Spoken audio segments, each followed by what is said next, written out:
So, welcome to today's session. I'm joined by the lovely Jemma from the Education Hotel.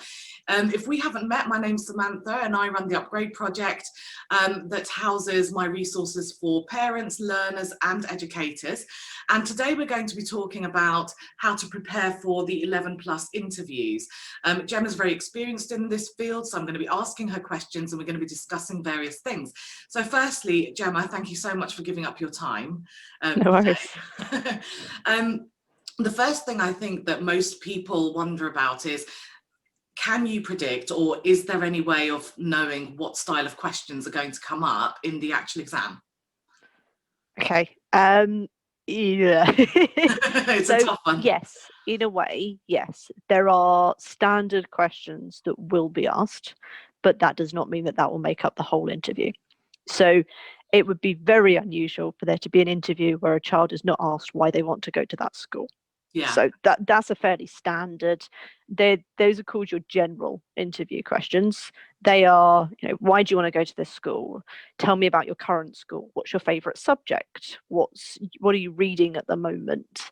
And there are a list of those that are online, and I'm sure you probably you can provide them to people, and I know that I provide them to my students. So those are your standard general interview questions. But the other side of that is no, because there are some that are unusual, the tricky ones. Well, if I borrowed £1 million from a bank, would I be a millionaire? That kind of, honestly, you won't have a prepared answer, but the interviewer wants to see how you think. And then this year, it's been a little bit different, given the current climate. But we've had a lot more academic interviews. Previously only used for academic scholars, but these are ones where students are being asked to do math or English analysis online, just like you and I are now. So they might be given a poem, or they might be given a piece of text and asked, what is the author trying to say? What's this poem about? How can we tell that there's tension in this piece? So there's a yes side, and those are your standard stuff. And then there's always going to be one for which you haven't prepared. So yeah, it's mixed. Yeah, no, that's really useful. I mean, also one thing I'd probably add to that is that I know that a lot of feedback has been that current affairs have been asked about as well, and finding out opinions. And so I think that the thing that people feel quite anxious about is, how do I prepare for it? But I suppose the real conclusion is that you can prepare for certain things, but actually the rest of it is a case of you being yourself and just sort of doing your best and trying to be relaxed in that situation as well. 100%. And actually, so I get students at different parts of preparation, and I always say, look, those questions that you've prepared, if they sound over prepared, so it sounds like you're reading from a script, you get robotic voices. Exactly. I want to go to this school because you've been over and over and over it. It's actually really boring as an interviewer, and I don't remember any student who has that robotic style of answer. What I remember as an interviewer are those stories, those interesting moments that a child can tell me about. So whether that's about a swimming gala, or it's about doing art in class, or it's about the book they're reading, it's actually that normal conversation. Yeah. And actually, it's really important that the interviewer can see their personalities as well as how they think, because they're going to be joining that school community, aren't they? Yeah. It's more than just studying the academic subjects. And when students are researching the school and trying to prepare those answers, because there will be an element of preparation, even if it's just gathering ideas, do you think that it's a good idea that they practice those answers, or do you think it's better? I know what would be better for me is, if you just gather ideas but don't practice the formatted answers as such, just know what you want to say. Have more of a discussion. So we do kind of two things. If we're going to go for a longer prep, then I'll sit and go through a website with a student, or YouTube videos, because I often there's like there are tour videos, and go, which bit's really interesting, and often compare it to their current school, because most of the students who are coming from primary school, they have science in one area and it might not have as amazing labs. And hopefully you've toured the school, but some international students haven't. They've not been And able with the to do current so. climate as well, they can't Exactly. often. So So that's why we'd go to the website, we'd go to the YouTube videos, and we'd pick out some bits. And by that point, hopefully you know a little bit about your child and what they're interested in. So if they're interested in drama, it's likely that their primary school, their prep school, won't have as good facilities as the secondary. So ideally, you'd want to discuss that with them.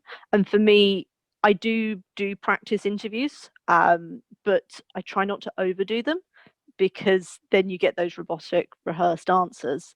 I much prefer to do a lot more discussion. And I say to parents, just have a chat around the dinner table and remind them. Because I've had this point with students with, you ask them, you say to them, oh, you know, what sports do you do outside of school? And I had one little lad once who told me this amazing story about skiing, and he was in the school ski team, and he told me all about skiing. And then afterwards I spoke to his mum, and his mum said, well, why didn't he talk to you about tennis? Because he was like one of the top tennis players in his area. He'd completely forgotten because he hadn't done it in 6 months.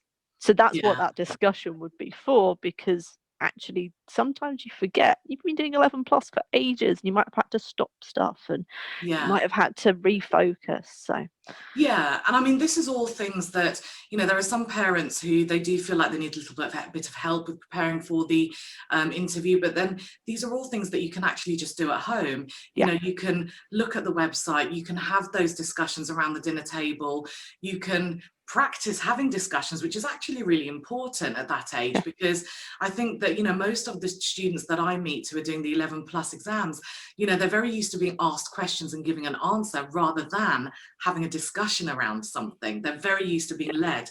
So actually just developing that skill by having these discussions is a great point that you've highlighted. And one question that parents sometimes ask me about the interviews as well is, what should my child wear? Do they dress? Should they go suited, or should it be more relaxed? In your experience, how should they sort of tackle that side of it? So for me, I would go formal. And the reason that I would go formal is, I mean, if I had a choice, I'd go in school uniform. But that's because that is the way that you know that you're ready for work. Yeah, So when I go to work, I'm tutoring. Even if I am tutoring online, I am still fully dressed. I am still, wearing work clothes, and I have a work clothes and I have a weekend clothes. And for me, that is the way that I feel like I am the most professional. I feel like I am putting my best foot forward. I know that there are people who go to interviews in a more relaxed clothing, but for me to feel like you're going to put your all into this interview, you want to present your best self. Like when you go to a job interview, you want to present your best self. Then I would err on the side of formality. Um, I know that that's sometimes a little bit controversial, but that that would be my recommendation. I think that's a really good recommendation, because especially the school uniform part, because what we wear does make us feel a certain way. If you turned up in your pajamas, for example, which I know no one would, but as an extreme example, you would feel extremely different to when you wear your school uniform. So I think Yeah, that's a good point, is think about how it makes you feel, think about how you want to feel in the interview as well. And one thing that also, I mean, obviously people are going to feel nervous for yes. the exam, for the interview. And what kind of relaxation techniques, what can they do to sort of calm those nerves? Because I've got a few students, for example, who when they clam up, they do come across quite robotic. They can't help it because it's just Yeah. nerves. But actually when they're relaxed, they're smiling, they're vibrant. So how can students, especially at that age, and how can parents help them feel relaxed for the interview? So so actually, I suppose if I take my experience from 13 plus, because I get a lot of students for that age, and oddly I seem to get them more nervous at that point. So I do. I'm with a previous student of mine. We've done quite a lot of visualization stuff. So we did it for the exam and we did it for the interview. So she was a student who great, absolutely great, until you put her under any kind of time pressure.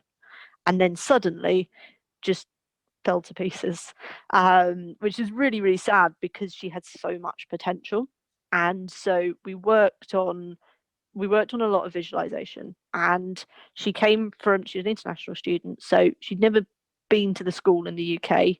And we worked a lot on, as I said, looking through those YouTube videos, and then we'd sit down and actually we'd do an exercise where both put our heads on the desk, close our eyes and imagine going through the stages. And this is something I say to parents when I advise them: is talk your child through what will happen, and then we also talked through what might happen. So we talked a lot about the start of the day and what it might be like and what might happen.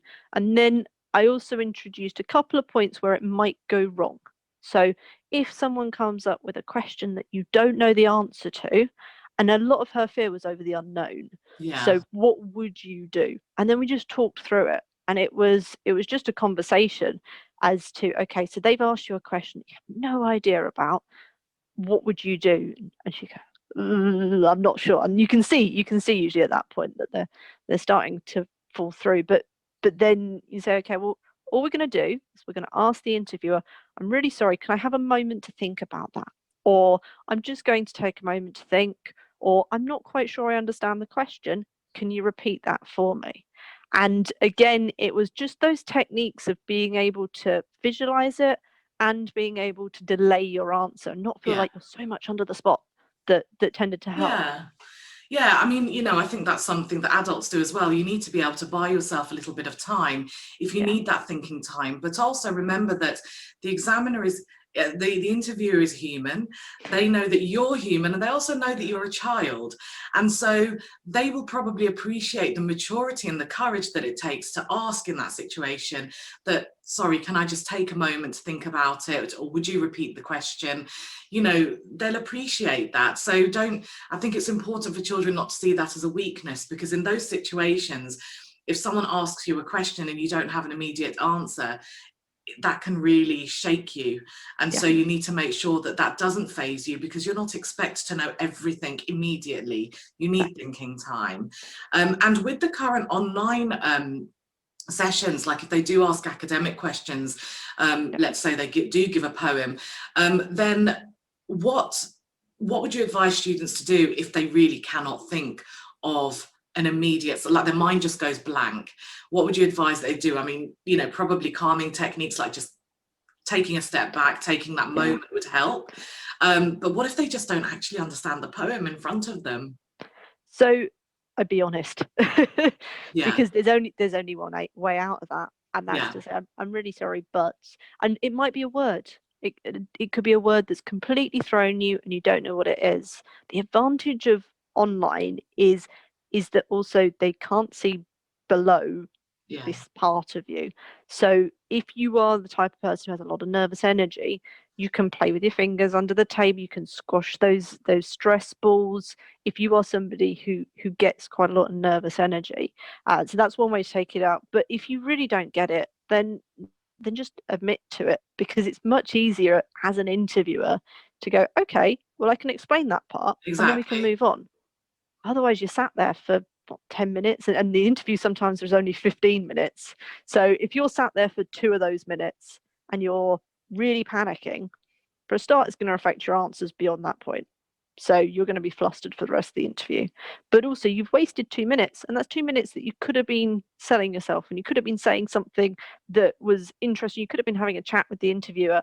So just admit to it. But Yeah, I spend a little bit of time thinking first, just in case. yeah, of So course, yeah. And I mean, one thing I do say to students as well is that remember that the interviewer, they want you to be successful. They're not yeah, against you. They're not working against you. They're not asking questions to trip you up or to trick you. They actually want you to do well. So if you do need that little bit of help, like that scenario where there's a poem that they just don't understand, for example, or a word they don't understand, then if you ask that question, that doesn't mean that suddenly you've failed. yeah, It just means that the interviewer knows how to help you progress through that interview yeah. as And well. that's lifelong. That's not just Yes, 11 exactly. plus interviews. I mean, I went to Oxford. I did my Oxford interview. Halfway through my interview, I managed to end up with a percentage yield greater than 100, and you cannot get greater than 100% in chemistry. And I knew I'd done it wrong, and I didn't know where the mistake was. And I had to say to them, I'm really sorry, but I've come out with 102%, and I know that's not right. And I still got in. And the reason for that is that I admitted the mistake. I went back, I corrected it. But had I just carried on and gone, well, it is 102, or I just not spoken, they wouldn't have been able to tell what was going on in my mind, No, because exactly. interviewers aren't mind readers.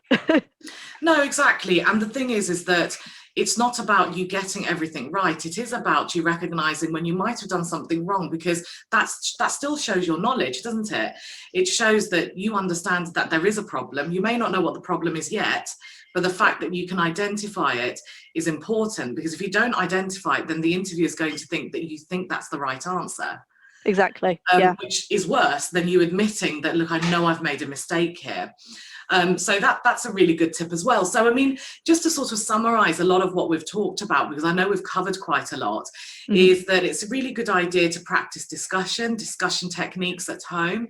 It's important to know what to expect. I think a lot of that visualization that you were talking about, you know, we are afraid often of the unknown, or not even afraid, but that's often the cause of nerves. But if you know what to expect and what the day is going to look like, then that's going to immediately calm you down.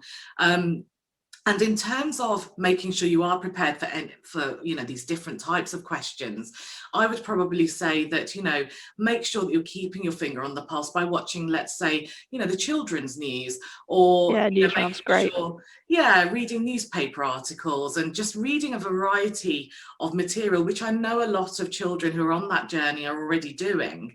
Yeah. But also doing it, I think what's important is to do it instead of trying to study it. Try and pursue things that are interesting and try and form opinions about them, because that's actually what's being tested in a way, or that's what they're looking for in an interview scenario, rather than, you know, I've studied exactly what's going on in the news right now.